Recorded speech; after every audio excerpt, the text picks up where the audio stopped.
ആറ്റുകാൽ പൊങ്കാലയിടാൻ പോയാലോ? പൊങ്കാലയും കഴിഞ്ഞ് ഒരു മാസം കഴിഞ്ഞപ്പോഴാണ് ആറ്റുകാൽ പൊങ്കാലയും പൊക്കി പിടിച്ചുകൊണ്ട് വരുന്നതെന്നല്ലേ നിങ്ങളിപ്പോൾ വിചാരിച്ചത്. ഇത് ഞാൻ അന്ന് എടുത്തു വെച്ച വീഡിയോ ആണ് കേട്ടോ.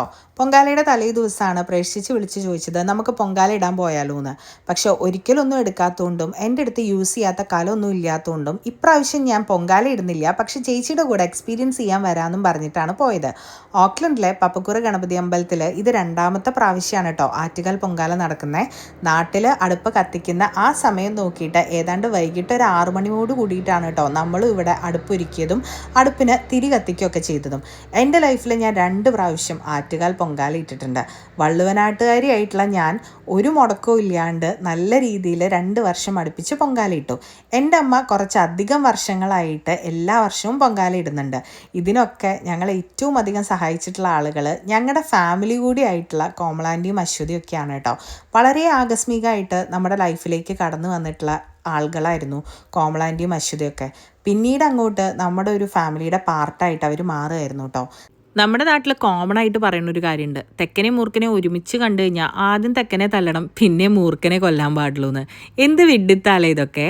ഒരു നാട്ടിൽ ആരാണ്ടൊക്കെയോ ചെയ്തു പോയിട്ടുള്ള പാഴായിട്ടുള്ള പ്രവൃത്തികളുണ്ട്. ഒരു നാടിനെ മുഴുവനും അടച്ചാക്ഷേപിക്കുക, ആ നാട്ടുകാരെ മുഴുവനും അത് വെച്ച് ജഡ്ജ് ചെയ്യുക എന്നൊക്കെ പറയുന്നത് വളരെ മോശമായിട്ടുള്ള കാര്യമാണ്. അത് എക്സ്പീരിയൻസിലൂടെ എനിക്ക് മനസ്സിലാക്കി തന്നിട്ടുള്ള ആളുകളാണ് കേട്ടോ അശ്വതിയും കോമളാൻ്റിയും ഒക്കെ. അവരുടെ വീട്ടിൽ ഓരോ വർഷവും ഒരുപാട് ആളുകളാണ് വന്ന് നിന്ന് പൊങ്കാലയിടുന്നത്.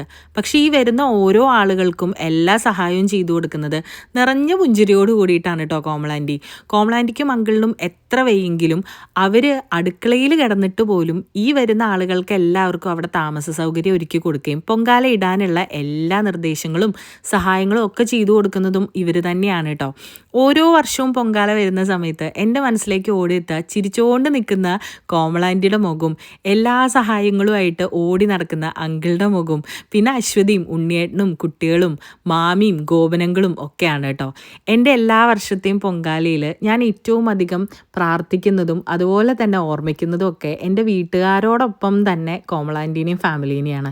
കാരണം അവരില്ലായിരുന്നെങ്കിൽ ഞങ്ങൾ വള്ളുവനാട്ടുകാർക്ക് ഒരിക്കലും നല്ല രീതിയിൽ പൊങ്കാല ഇടാനോ അത് എക്സ്പീരിയൻസ് ചെയ്യാനോ ഒന്നും പറ്റില്ലായിരുന്നു കേട്ടോ. എൻ്റെ ലൈഫിലേക്ക് ഒരുപാട് തെക്ക് നിന്നുള്ള ആളുകൾ വന്നിട്ടുണ്ട്. എൻ്റെ ലൈഫിലെ ഏറ്റവും ഇമ്പോർട്ടൻ്റ് ആയിട്ടുള്ള പാർട്ടായിട്ട് മാറിയിട്ടുള്ള ആളുകളും ഉണ്ട്. നിങ്ങളുടെ ലൈഫിലും ഉണ്ടാവില്ലേ?